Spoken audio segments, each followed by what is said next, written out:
क्या मुसलमानों के बीच हिंदू होना गलत है? उनके इस्लाम में 100 मुसलमानों के बीच एक हिंदू नहीं रह सकता है, लेकिन आप हिंदुस्तान में देखेंगे तो 100 हिंदुओं के बीच में एक मुसलमान रह सकता है। मैं अपनी मिसाल खुद हूं। मैं जहां रहता हूं 100%, 99% मैं नॉन मुस्लिमों के बीच में रहता हूं। मैं मुसलमानों से अपील करना चाहता हूं कि आप उसी भारत की बात करिए, उसी दीन की बात करिए जिस धर्म ने आपको ये बताया हो कि अगर तुम्हारा पड़ोसी तुमसे दुखी है तो तुम जन्नत में तो नहीं, उसकी खुशबू भी नहीं सूंघ पाओगे। जन्नत में जाना बहुत दूर की बात है। 100 मुसलमानों के बीच में एक हिंदू क्यों सुरक्षित नहीं है? जब 100 हिंदुओं के बीच में एक मुसलमान सुरक्षित है तो क्यों नहीं है ऐसा? मैं इसे खुले दिल से मानता हूं और मुसलमानों से कहना चाहता हूं कि आप इन तथाकथित लोगों को छोड़िए। आतंकवाद, नक्सलवाद हमारा रास्ता नहीं है। जो लोग धर्म की बात करते हैं विवेक जी, मैं उनसे कहना चाहता हूं कि धर्म तभी होगा जब देश मजबूत होगा। माई होम इंडिया, मेरा भारत मेरा घर है। मेरा घर अगर कमजोर होगा तो किसके घर जाके बैठूंगा? नमस्कार, स्वागत है आपका इंडिया डेली में। मैं हूं आपके साथ विवेक शांडिल्य। आप देख रहे हैं हमारा पॉडकास्ट और हम बातचीत करने वाले एक ऐसे मुद्दे की जो इस वक्त पूरे भारत देश के लिए बहुत ज्वलनशील मुद्दा है। और इस पर बातचीत करने के लिए हमारे साथ मौजूद हैं बेहद खास मेहमान जो किसी परिचय के मोहताज नहीं है। हमारे साथ मौजूद हैं मुफ्ती शमून कासमी जो कि उत्तराखंड मदरसा बोर्ड के चेयरमैन भी हैं और बहुत जाने माने इस्लामिक स्कॉलर भी हैं। बहुत बहुत स्वागत है शमून कासमी सर आपका हमारे इस पॉडकास्ट में। Thank you Vivek ji, thank you. सब खैरियत? बढ़िया बढ़िया। आज जिस मुद्दे पर मैंने आपको बातचीत के लिए बुलाया, सबसे पहले वो मुद्दा मैं दर्शकों के सामने रख दूं। बांग्लादेश में जो कुछ हो रहा है, जिस तरह से हालात देखे जा रहे हैं, उसके बाद से पूरे देश में गुस्से का और गम का माहौल है। और ये सवाल पूरा हिंदुस्तान पूछ रहा है कि बांग्लादेश में रह रहे हिंदुओं की गलती क्या है? क्या उनका हिंदू होना गलत है या फिर मुसलमानों के बीच हिंदू होना गलत है? तो मेरा शमून कासमी जी पहला सवाल आपसे यही है, क्या मुसलमानों के बीच हिंदू होना गलत है या फिर हिंदुओं को उन इलाकों को छोड़ देना चाहिए जहां पर मुस्लिम डोमिनेंस हो चुका है, चाहे वो पाकिस्तान हो, चाहे वो बांग्लादेश हो, या फिर अपने ही देश में कुछ हिस्से हैं जहां पर इस तरह की खबरें, चाहे मुर्शिदाबाद में हमने देखी और कई जगह पर हमने देखी। जब ये सवाल पूछा जाता है तो कहते हैं कि भाई बदनाम किया जा रहा है, ये किया जा रहा है, वो किया जा रहा है, सब लोग एक जैसे नहीं है। मैं सबसे पहले तो बांग्लादेश के इन कृत्यों की निंदा करता हूं और निंदा ही नहीं, मैं यूएन से ये अपील करना चाहता हूं कि बांग्लादेश को सबक सिखाने के लिए उचित कार्रवाई करें ताकि वहाँ जो मानव का नुकसान हो रहा है, इंसानियत का कत्ल हो रहा है, उसे रोका जा सके। सेकंड बात मैं ये कहना चाहता हूँ कि इसमें कोई संदेह नहीं है, मैं आज का जो परिपेश है मुझे भी शर्म आती है कि मैं उस परिपेश से उठ करके आया हूँ कि जहाँ बड़े होने तक हमें पता ही नहीं था कि हमारे जो चाचा हैं, जिन्हें हम चाचा कहते थे, स्वर्गीय राम सिंह चौहान जी, उनके हमारे यहाँ क्योंकि बेसिकली हम किसान हैं, बैल आते थे, हम अपने चाचा के बैलों को मैं लेके जाऊंगा, बड़ा भाई, छोटा भाई, हमारी बहनें, ये कह करके एड्रेस किया करते थे। जब हम बड़े हुए तो पता चला हमारे चाचा हिंदू हैं। हम उस परिपेश के अंदर पैदा हुए हैं। आज मुझे हैरत हो रही है कि धर्मों के नाम पर, कम्युनिटी के नाम पर अगर ऐसा कहीं हो रहा है तो वो इंसानियत नहीं है, वो धर्म नहीं है, अधर्म है। दूसरी मैं ये भी कहना चाहता हूं कि बांग्लादेश और पाकिस्तान दोनों जो इस्लाम के नाम पर इस्लामिक जमहूरियत वहां जो उन्होंने कायम की है, उसका कोई ताल्लुक इस्लाम नहीं, इंसानियत से नहीं है। अगर ये उसी पैगंबर इस्लाम हजरत मोहम्मद साहब को अपना पैगंबर मानते हैं तो इन्हें कत्ल गारत गरी और खून खराबा नहीं करना चाहिए था।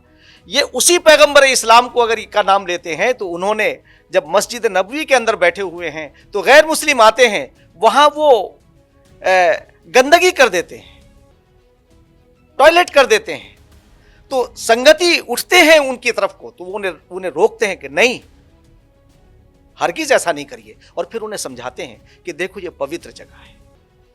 क्या ये उसी पैगंबर इस्लाम के खलीफा दोम हजरत उमर जो ईसाइयों के प्रोग्राम में जाते हैं तो ईसाई कहते हैं कि यहाँ नमाज पढ़िए, तो वो कह देते कि नहीं, कल लोग आके ये दावा करेंगे कि यहाँ खलीफा ने नमाज पढ़ी है।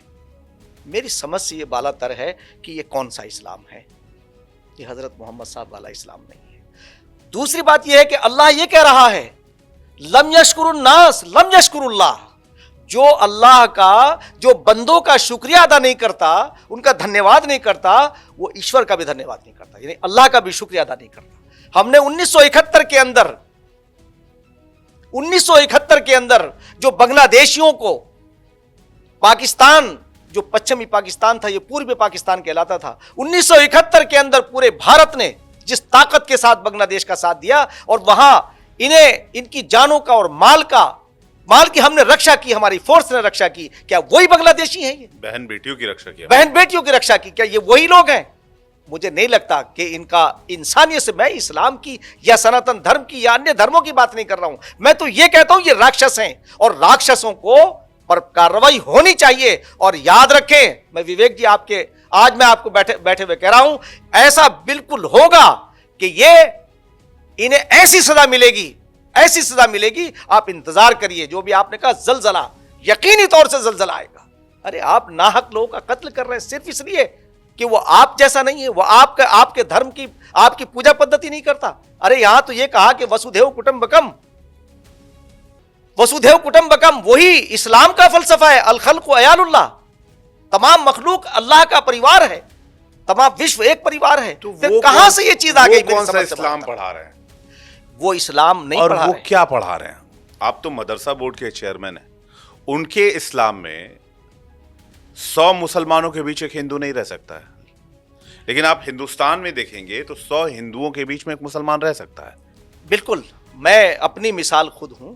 मैं जहां रहता हूं 100%, 99% मैं नॉन मुस्लिमों के बीच में रहता हूं। जितनी इज्जत, जितनी रेस्पेक्ट मैं देखता हूं, मैं उसकी एक मिसाल है।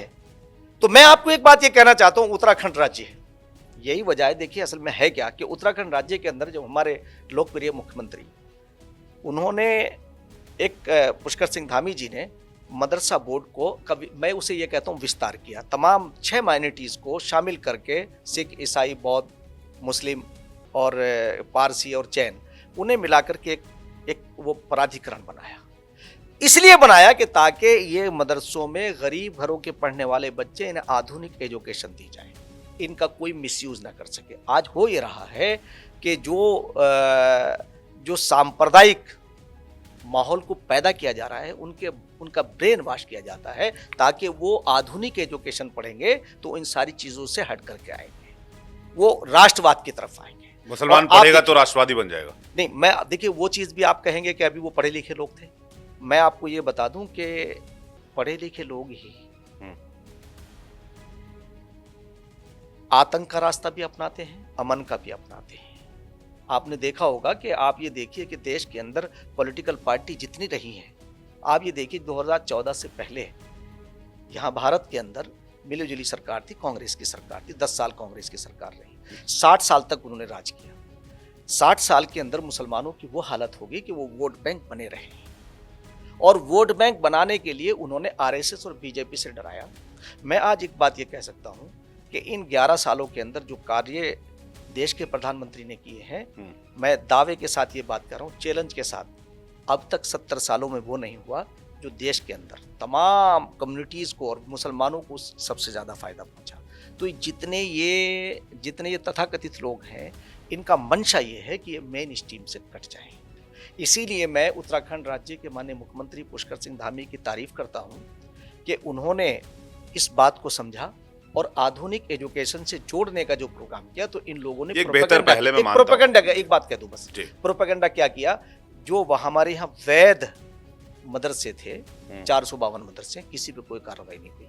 जो अवैध थे उन पे कार्रवाई हुई। उसके बाद जो अवैध जगहों पर मजार बना लिए थे, जहां उनका कोई अवशेष नहीं, वहां उन्होंने मजार का कॉन्सेप्ट हटाया। नहीं, मजार का कॉन्सेप्ट क्या है फिर? मैं मजार का कॉन्सेप्ट तो वो कब्रें हैं। थोड़ा सा तो कब्रों की पूजा तो, बुत पूजा तो होती ही नहीं इस्लाम हाँ, में, तो फिर कहाँ से वही मैं मज़ार कहाँ से आ गए फिर इस्लाम में? अभी आपको बताऊं कि एक आप ही के चैनल पे इंडिया लाइव पे मैं लाइव था, तो वहां एक साहब बैठे कह रहे थे कि मज़ारों की बात आई, तो मैंने उनसे ये कहा भाई पहले तो ये बता दीजिए कि ये मज़ार का कंसेप्ट है क्या। हमने वैध जगह पर किसी भी मज़ार को या कब्र को नहीं छेड़ा। हमारी सरकार ने, हमारे माननीय मुख्यमंत्री के नेतृत्व के अंदर एक न्यायप्रिय और लोकप्रिय हमारे मुख्यमंत्री सबको साथ लेके चल रहे हैं, क्योंकि प्राइम मिनिस्टर श्री नरेंद्र मोदी जी का ये नारा है, सबका साथ, सबका विकास, सबका विश्वास और सबका प्रयास, और तमाम योजनाओं के अंदर तमाम लोगों को शामिल किया। तो मैं ये बात जोड़ना चाहता हूं कि आप ये बताइए कि ये कौन से लोग हैं कि जो मॉब लिंचिंग के नाम पर लिंचिस्तान कहते हैं। ये वो नजरिया है जो भारत के मुसलमानों को मेन स्ट्रीम से जुड़ने नहीं देना चाहता। मैं बात पूरी कर दूं। हाँ, पूरा कर। मैं बात इसलिए कह रहा हूं ये बात कि 1947 के बाद 60 साल कांग्रेस को मिले। कांग्रेस और खुद महबूबा मुफ्ती ने, जिसने मैं उनकी निंदा भी कर रहा हूं, उन्होंने जिस तरह का एक माहौल बनाने की कोशिश की कि जिस वक्त 370 से पहले, जब खत्म होने से पहले ये कहा था कि कोई भारत का झंडा हाथ में लेने के लायक नहीं रहेगा। आज कश्मीर के मुसलमान मेन स्ट्रीम से जुड़ रहे हैं। आपको ये बता दूं कि ये लोग परेशान हैं। कांग्रेस के ज़माने के अंदर इतने दंगे हुए हैं, इतने फसाद हुए हैं कि कोई शहर बचा नहीं है जहां सांप्रदायिक दंगे ना हुए हों। आज के भारत के अंदर, आज का भारत दंगा मुक्त है। 50 से ज्यादा बच्चे यूपीएससी मुसलमानों के क्लियर कर रहे हैं, मेन स्ट्रीम से जुड़ रहे हैं। तो इन्हें प्रोपेगेंडा करना है। मॉब लिंचिंग करने वाले प्राइम मिनिस्टर ने, होम मिनिस्टर ने, हमारे चीफ मिनिस्टर ने, सब पे कार्रवाई हुई। उस कार्रवाई को नहीं बताएंगे भाई। एक आदमी ने हर भगवा पहनने वाला कोई जरूरी है कि वो आरएसएस का होगा? आप भी हो सकते हैं। इसीलिए हमारे यहाँ ऑपरेशन काल ने भी शुरू किया कि जो बहरूपीय रूप बदल करके वहां आकर के लोगों को ठग रहे थे या वहां धर्म को बदनाम कर रहे थे, उन पर कार्रवाई की। ऐसा मुख्यमंत्री, ऐसी सरकार और ऐसा प्राइम मिनिस्टर जो सबको साथ लेके चल रहा हो, तो मैं फिर वहीं आता हूं कि मुसलमानों को यह बात सोचनी चाहिए। मैं मुसलमानों से अपील करना चाहता हूं कि आप उसी भारत की बात करिए, उसी दीन की बात करिए जिस धर्म ने आपको यह बताया हो कि अगर तुम्हारा पड़ोसी तुमसे दुखी है तो तुम जन्नत में तो नहीं, उसकी खुशबू भी नहीं सूंघ पाओगे। जन्नत में जाना बहुत दूर की बात। वो फलसफा आपने कहाँ खो दिया? कहां चलेगी वो चीज? आज विवेक जी को ये कहने की बात आए कि 100 मुसलमानों के बीच में एक हिंदू क्यों सुरक्षित नहीं है, जब 100 हिंदुओं के बीच में एक मुसलमान सुरक्षित है तो क्यों नहीं है ऐसा? मैं इसे खुले दिल से मानता हूं और मुसलमानों से कहना चाहता हूं कि आप इन तथाकथित लोगों को छोड़िए। आतंकवाद, नक्सलवाद, ये नैरेटिव, अलगाववाद हमारा रास्ता नहीं है। ये नैरेटिव तो मुसलमानों को ही चेंज करना होगा। बिल्कुल, ये जिम्मेदारी और उन अक़लियत के नेताओं पर भी है जिन्होंने अब तक मुसलमानों को इस देश में लीड करने का काम किया। मैं अब उस तरफ जाऊंगा तो बहुत लंबी बातचीत हो जाएगी, क्योंकि समय भी सीमित है। जैसे मदनी साहब ने बयान दिया, जैसे ओवैसी भी कहते रहते हैं कि मुसलमानों को सताया जा रहा है, डराया जा रहा है। तो ये तो वही बात हो गई कि भाई जिस देश में मुसलमान सबसे ज़्यादा प्रॉस्पर है, सबसे तेज़ी से आगे बढ़ रहा है, सबसे तेज़ी से विकास कर रहा है, आप वहाँ कह रहे हैं कि भाई ऐसा हो रहा है। तो वो छोड़िए, उस पर आज नहीं जाते। मैं वापस से आता हूँ। आपका इस्लाम जो आप बता रहे हैं वो राष्ट्रवाद की बात करता है, वो सबको साथ लेने कर चलने की बात करता है, एक हर धर्म के प्रति सम्मान की बात करता है। लेकिन फिर उनको कौन सा इस्लाम बताया जा रहा है? वो कौन सा इस्लाम है जो वो पढ़ रहे हैं और फिर हिंदुओं की लिंचिंग कर दे, हिंदू को जलाकर मार दे रहे हैं, बीच चौराहे पर टांग कर उसको आग के हवाले कर दे रहे हैं? वो इस्लाम कहां से निकल कर आ रहा है? अब देखिए, मैं बहुत छोटी सी बात आपसे करना चाहता हूँ। जो आपने कहा तथ्यों पर आधारित, वो इस्लाम है कि जो इस्लाम के पैगंबर हैं, दूत हैं, ईश्वर दूत हजरत मोहम्मद साहब, उन्होंने कहा कि तुम अपने वतन से मोहब्बत ईमान का जुज है। और उसका वाकया ये है कि जब मक्के से आपने शरण ली है आकर के मदीना में, तो आपने ये कहा कि खुदा की कसम, अगर मेरी कौम मुझे मेरे प्रिय शहर से ना निकालती तो मैं हरगिज़ तुझे ना छोड़ता। ये काबे को एड्रेस करते हुए तो वतन से मोहब्बत अपने नबी की संस्कृति हुई। नंबर 2 जो आपने कहा कि इस्लाम की बात, कि जहाँ मैंने अभी कहा कि अगर आपका पड़ोसी आपसे दुखी है तो आप जन्नत में जाने का तो बहुत सोच नहीं सकते, उसकी खुशबू भी नहीं सूंघेंगे। 3rd इस पर आइए आप कि अब इस्लाम ये कहता है, या मोहम्मद ये कट्टरवाद कहाँ से आ रहा है? मेरा सवाल ये है। हाँ, ये वहां से आ रहा है। रेडिकल इस्लाम जिसकी बात जो लोग करते हैं, वो कहां से आ रहा है? क्या वो मदरसों से आ रहा है? अब देखिए, क्या वो जो इस्लामिक शिक्षा दी जाती है वहां से आ रहा है? नहीं, देखिए विवेक जी, आपने अच्छा सवाल किया, मगर मैं आपको ये बता दूं कि जो लोग ये कहते हैं कि इस्लाम में जो डेमोक्रेसी पर बहुत जोर दिया गया है, कैसे जोर दिया गया, मैं आपको वो बताना चाहता हूँ। ये लोग उससे हटा करके अपनी बात को मनवाने के लिए झूठी बातें कर रहे हैं। देखिए क्या है, वो अमरुहुम शूरा बैनहुम। शूरा किसे कहते? कैबिनेट। यानी अगर आप वजीर आजम हैं, प्राइम मिनिस्टर हैं, तो आपकी एक कैबिनेट है, और कैबिनेट जो होती है उसी में आप सारे फैसले करते हैं। तो कुरान के अंदर ये आयत बहुत जबरदस्त, इस पे एक बहस थी, वो अमरुहुम शूरा बैनहुम। आप किसी, अब ये क्या है, जैसे अभी एक ने ये कहा कि इस्लाम इसे पसंद नहीं करता जो लोगों ने वतन। अब बताइए वो कौन सी, किस फलसफे से बात कर रहा है? क्या बताना चाहता है वो मुसलमानों को या भारत के लोगों को या दुनिया के लोगों को? और दुनिया उसके सपोर्ट में आने की बात क्यों कर रही है कि जो आदमी ये कह रहा हो कि देश पीछे है, दीन ऊपर है। मैं ये कहना चाहता हूं कि अगर देश नहीं होगा तो ना होगा धर्म, ना होंगे धर्माचार्य। कहां होगा धर्म? इसलिए देश ही सर्वोपरि है। और दूसरी बात, सेकेंडली, और आगे मैं बढ़ाना चाहता हूं कि आप देखिए 200 साल तक हम अंग्रेज के गुलाम रहे, और 700 साल तक लगभग जो है, 700-800 साल तक हम मुगल रहे। आज हम भारतीयों की सरकार है, विदेशी मूल यहां से चला गया, हम भारतीयों की सरकार है, हम भारत के लोग अपने देश को चला रहे हैं। जो लोग ये कहते हैं, आप उस जमाने के अंदर जो मुगलों का दौर था, क्या यहाँ के हिंदू या मुसलमान, सिख और ईसाई सुरक्षित थे? अगर किसी बादशाह के खिलाफ या बादशाह के किसी ने कान भर दिए तो जन बच्चा कोलू में पिलवा दिया। अंग्रेजों के साथ अगर किसी को यह पता चल गया कि हमारी परमिशन के बगैर वो दिल्ली आ गए या कहीं चले गए तो उन्हें फांसी पर चढ़ा दिया। आप बताइए, क्या उस वक्त धर्म आजाद था? आज धर्म स्वतंत्र है।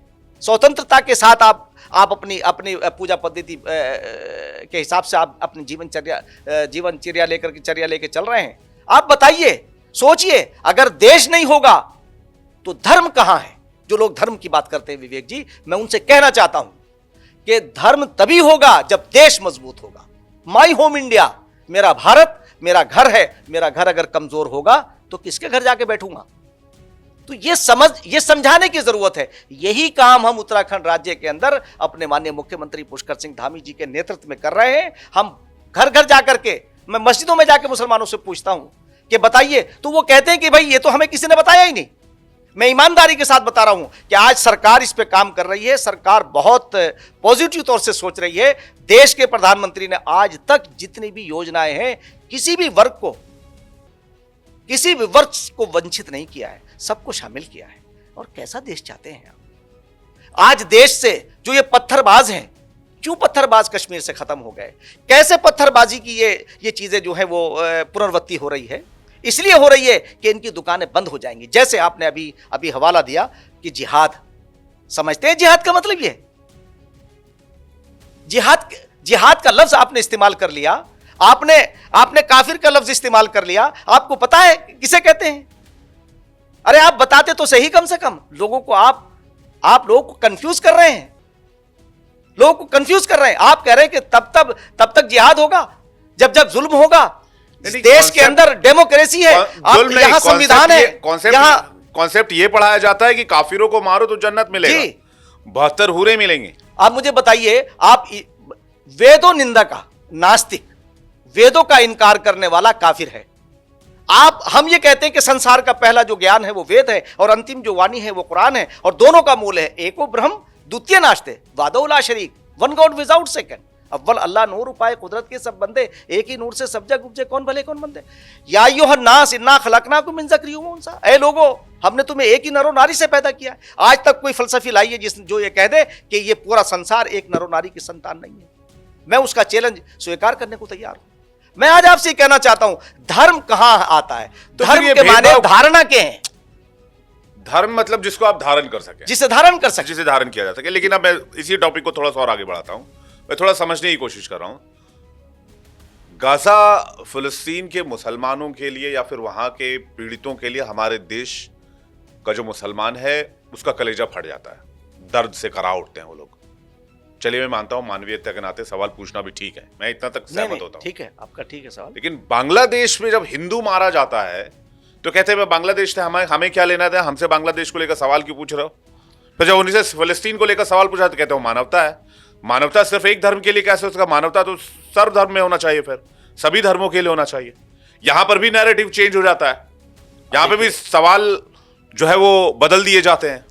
अब विवेक जी देखिए एक बात, फलस्तीन से फिर आपका क्या रिलेशन है? अगर बांग्लादेश से नहीं है तो फलस्तीन से क्या है? और अगर आपका मानवता से है कि मानव की इंसानियत ऊपर है, मानवता ऊपर, इंसानियत का कत्ल हो रहा है, तो चाहे फलस्तीन में हो, चाहे कनाडा में हो, चाहे अमेरिका में हो, चाहे बांग्लादेश में हो, चाहे पाकिस्तान में हो, हमें सबको कंडम करना चाहिए, इसलिए कि हमारे दूधो खून के रिश्ते हैं। मगर मैं आपको ये कहना चाहता हूँ इन लोगों से, देखिए एक बात ये है कि अभी आपने फलस्तीन का आपने नाम लिया, हमारे देश की जो इन लोगों को कोई ये बताए, क्योंकि आम लोगों को पता नहीं, आपके माध्यम से उन्हें ये जानकारी होनी चाहिए कि हमारा देश आज भी जो हमारी फॉरेन पॉलिसी है वो फलस्तीन को सपोर्ट करती है। हम कभी भी, पहली बात तो ये कि देश की जो फॉरेन पॉलिसी है इतनी है कि हम पूरी दुनिया के अंदर धीरे धीरे रफ्ते रफ्ते आहिस्ता आहिस्ता हमने अपनी जगह बनाई है। देश के प्रधानमंत्री को हम बधाई भी देनी चाहिए, दुआएं भी करनी चाहिए उनके लिए कि उन्होंने ऐसे हालात में कि जब दुनिया की सुपर पावर हमारे खिलाफ हो गई हो, सब तो हमारे खिलाफ काम कर रहे हो। आपकी कम्युनिटी से मेजॉरिटी में लोग हैं जो प्रधानमंत्री से नफरत करते हैं, मैं खुल के कहता हूं। मैं आपसे प्रधानमंत्री के खिलाफ लिखते हैं सोशल मीडिया पे, प्रधानमंत्री को तो अब शब्दों से नवाजते हैं। बोलिए अगर मैं गलत बोल रहा हूं तो। मैं आपसे कहना चाहता हूं वो उन्होंने कुरान को पढ़ा ही नहीं है। अब आपको एक बात बता दूं मैं, आप अगर ये बात कहेंगे, देखिए विवेक जी, आप उत्तराखंड से आते हैं, पुष्कर सिंह धामी के लिए क्या लिखते हैं वहां के लोग जो मैक्सिमम माइनॉरिटी से आते हैं? देखिए वो लोग आपको ही पता होगा सोशल मीडिया पे क्या लिखते हैं। नहीं, मैं बता दूं आपसे, मैं उन्हें बताना चाहता हूं आपके माध्यम से, उनकी नादानी को बदलना चाहता हूं कि वो सीखें। देखिए वो कुरान के खिलाफ काम कर रहे हैं, वो इस्लाम के खिलाफ काम कर रहे हैं। नहीं, इस तरह की मेरी सुनिए, मैं कैसे, मैं दलील दे रहा हूं आपको। मैं इस तरह की बातें नादानी में नहीं की जा सकती। नहीं, मैं तथ्य रख रहा हूं। नादानी बहुत सिंपलीफिकेशन है कासमी जी। मैं तथ्य नहीं, वो जानबूझ के कर रहे हैं। नहीं, जानबूझ के कर रहे हो, नादानी नहीं है, वही मैं कह रहा हूं। मैं उन्हें आपके माध्यम से बताना चाहता हूं, कुरान के अंदर मैं एक आयत पढ़ता हूं, उसका ट्रांसलेट करता हूं। तो फिर वो लोग और बांग्लादेश के मुसलमान अलग कैसे हो गए? सोच तो दोनों ही की है फिर। नहीं, मैं आपको, जो आपने प्राइम मिनिस्टर का नाम, मैं जरा उसे पूरा कर दूं। कुलिल्लाहुम्मा मालिकुल मुल्क तुअतिल मुल्का मन तशा व तंज़िउल मुल्का मिम्मन तशा व तुइज़्ज़ु मन तशा व तुज़िल्लु मन तशा। वो भी बता दीजिएगा इसका ट्रांसलेट कर रहा हूं मैं। चैप्टर और मतलब आपको बताता हूं कि पेज नंबर और बिल्कुल नहीं, वो पूरा बता रहा हूं। सारे जितने मौलवी हैं, ये जितने लोग हैं, इस एकदम ये आयत बहुत मशहूर है कुरान की। इसमें क्या है कि ईश्वर कह रहे हैं, अल्लाह कह रहे हैं कि दुनिया, ये ब्रह्मांड हमारा है, मुल्क हमारा है, हम जिसे चाहते हैं उसे इज्जत के तौर से देते हैं। हुकूमत ईश्वर की तरफ से एक पुरस्कार है, उपकार है, अल्लाह की ये अल्लाह की तरफ से एक नेमत है, रेस्पेक्ट है।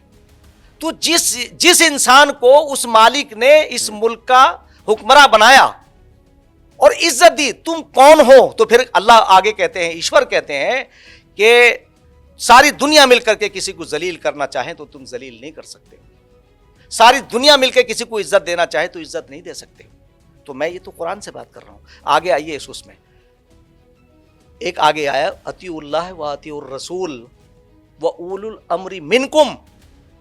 आप ये बताइए कि इसमें ये सारे के सारे लोग चूंकि जाहिल लोग हैं ना, समझते नहीं है ना कुरान को, इसलिए मैं कह रहा हूं उसमें क्या ये कहा गया है, और आपके जरिए से देखिएगा इन सब लोगों को जिस तरह की बातें कर रहे हैं, अल्लाह और उसके रसूल की इताअत व उलुल अम्री मिनकुम। अब आप बताइए, जब अल्लाह ने किसी को हुकूमत दी है, किसने दी हुकूमत?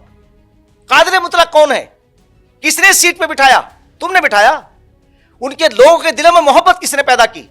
अल्लाह फिर एक कहता है कि जिससे मैं मोहब्बत करता हूं उनके दिलों के अंदर, लोगों के दिलों के अंदर मोहब्बत पैदा कर देता हूं। 140 करोड़ में अगर 10-20 करोड़ या 10 करोड़ या 20 करोड़ अगर उन्हें गालियां दें तो 140 करोड़ तो उनके साथ खड़े हुए हैं, उनकी दुआएं मिल रही हैं। और आपको मालूम है, मैं आज आपको बताना चाह रहा हूं, प्राइम मिनिस्टर की बैकग्राउंड किसी बड़े आदमी की नहीं है, हमारे मुख्यमंत्री पुष्कर सिंह धामी जी की बैकग्राउंड किसी बड़े आदमी की नहीं है।